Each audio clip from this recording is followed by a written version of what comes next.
अस्सलाम वालेकुम dear students. जी बेटा, ये हमारे पास लेक्चर है रिव्यू एक्सरसाइज नंबर 13 पे। इसमें क्वेश्चन नंबर 1 है कि which of the following are true and which are false. कि हमने बताना है कि कौन सी स्टेटमेंट ट्रू है, कौन सी स्टेटमेंट है फॉल्स है। तो बेटा बारी बारी इनको डिस्कस करते हैं। सबसे पहली है the angle opposite to the longer side of a triangle is greater. कहता है एक ट्रायंगल में जो साइड लॉन्गर होगी उसका ऑपोजिट एंगल क्या होगा, ग्रेटर होगा। तो ये बेटा बिल्कुल ट्रू है। हमने अभी स्टेटमेंट जो पिछले लेक्चर में की उसमें हमने ये सीखा था कि जो साइड बड़ी होगी उसका ऑपोजिट एंगल भी क्या होगा, बड़ा होगा। सॉरी, ये ट्रू है हमारे पास। सेकेंड वाले में कहता है कि in a right angle triangle greater angle is of 60 degree. तो बेटा जो एक राइट ट्रायंगल होती है उसमें सबसे बड़ा एंगल कहता है 60 डिग्री। तो ये फॉल्स है क्योंकि राइट ट्रायंगल में सबसे बड़ा एंगल 90 डिग्री का होता है हमारे पास। थर्ड वाला है in an isosceles right angle triangle an angles other than right angles are of each of 45 degree. तो ये बेटा बिल्कुल ट्रू है क्योंकि जो हमारे पास एक आइसोसेलिस ट्रायंगल होती है जिनमें दो साइड्स इक्वल होती हैं, तो अगर उनमें एक एंगल 90 डिग्री हो तो बाकी एंगल हमारे पास क्या होते हैं 45 डिग्री के एंगल। अगर एक 90 का तो बाकी बचते दो आइसोसेलिस में दो 45 डिग्री के एंगल हमारे पास लेफ्ट होते हैं। तो ये बेटा बिल्कुल ट्रू है। फोर्थ वाला है कि a triangle having two congruent sides. कि अगर हमारे पास एक ट्रायंगल हो उसकी दो साइड्स कॉन्ग्रुएंट हो इज़ कॉल्ड इक्विलेटरल ट्रायंगल। तो बेटा ये फॉल्स है। अगर दो साइड्स कॉन्ग्रुएंट हो तो वो आइसोसेलिस ट्रायंगल होती है। इक्विलेटर में सारी की सारी इक्वल होती हैं, तीनों साइड्स इक्वल होती है, लेकिन यहाँ पे तो दो की बात की गई है। उसके बाद 5 वाला बेटा कहता है a perpendicular from a point to a line is shortest distance. ये बिल्कुल ट्रू है। ये अभी हमने पिछले लेक्चर में लास्ट वाला ये थ्योरम किया था कि perpendicular distance is a shortest distance. 6 वाला है perpendicular to line from an angle of 90 degree के परपेंडिकुलर जो लाइन के ऊपर होता है वो 90 डिग्री का एंगल बनाता है। तो ये बिल्कुल ट्रू है। परपेंडिकुलर जब भी किसी लाइन के ऊपर होगा वो 90 डिग्री का एंगल बनाएगा। A point outside the line is collinear with it. तो बेटा ये फॉल्स है क्योंकि जो लाइन के ऊपर जितने पॉइंट्स होते हैं वो आपस में कोलिनियर होते हैं, लेकिन लाइन के जैसे को पॉइंट बाहर निकल जाएगा वो लाइन के साथ कोलिनियर नहीं होगा। ये हमारे पास फॉल्स स्टेटमेंट है। 8 वाला है sum of two sides of a triangle is greater than the third side. Sum of two sides of a triangle is greater than third side. तो बेटा ये बिल्कुल ट्रू है। हमने ये थ्योरम भी किया था कि दो साइड्स का सम करें तो तीसरी साइड से ग्रेटर आता है। 9 वाला है the distance between a line and a point on it is 0।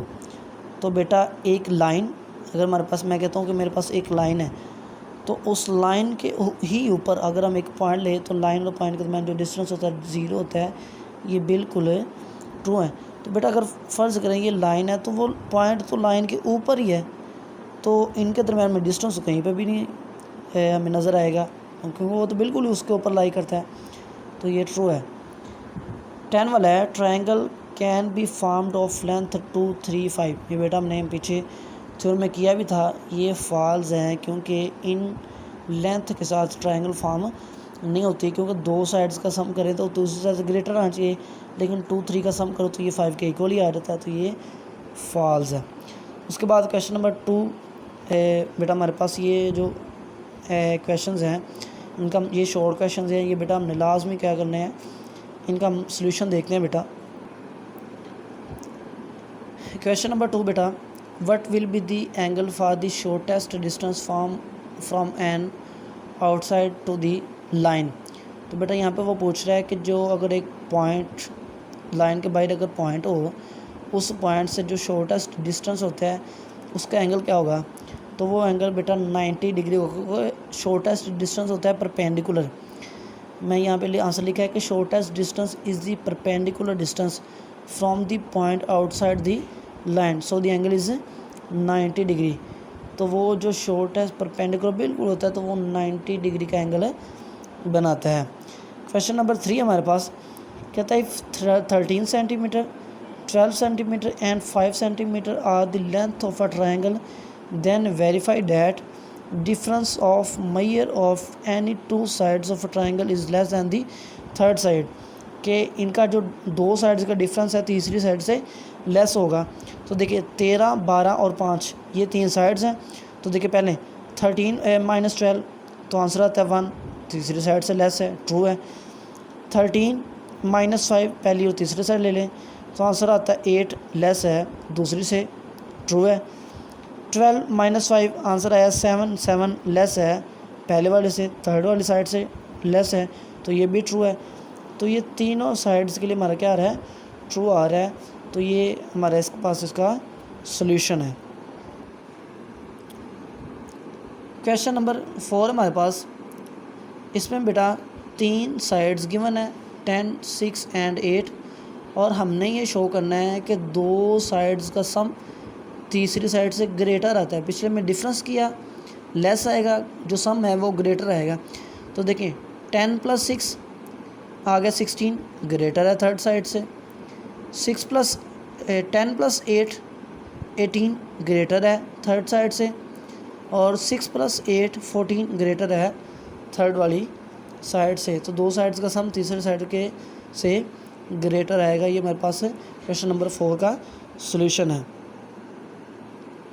Question number 5 है, इसमें वो कह रहा है कि आपने ये चेक करना है कि दो साइड्स का जो सम है वो तीसरी साइड से, सॉरी क्वेश्चन नंबर जो 5 है ना, वो ये कहता है कि आप ये बताएं कि क्या ये set of length of sides, कि अगर एक ट्रायंगल की साइड्स का ये लेंथ है कि ये मेजर्स हों तो क्या ये ट्रायंगल फॉर्म करती हैं।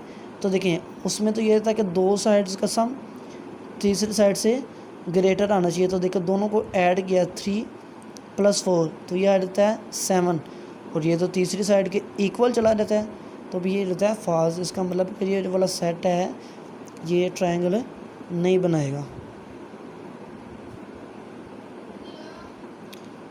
उसके बाद बेटा क्वेश्चन नंबर 5 इसका 6 है, वो लास्ट वाला है। ट्रायंगल गिवन है ए बी, दो साइड्स गिवन है, हमने तीसरी साइड्स लगानी है। तो बेटा यहाँ पे हम पैथागोरस थ्योरम यूज़ करेंगे और हम साइड्स का सॉल्यूशन निकालेंगे। देखिए ए बी दो साइड्स गिवन है, तीसरी साइड मालूम करनी है, तो वही पैथागोरस हम हाइपोटेनस का स्क्वायर इक्वल टू बेस का स्क्वायर प्लस परपेंडिकुलर का स्क्वायर, तो 3 स्क्वायर + 4 स्क्वायर, 3 स्क्वायर 9, 4 स्क्वायर 16, 9 + 16 25, 25 दोनों तरफ स्क्वायर ले लेंगे, तो ये आ जाएगा +-5। तो जो लेंथ होती है किसी साइड की वो हमेशा पॉजिटिव होती है, तो 5 हमारे पास इसका क्या आ जाएगा बेटा, सॉल्यूशन आ जाएगा।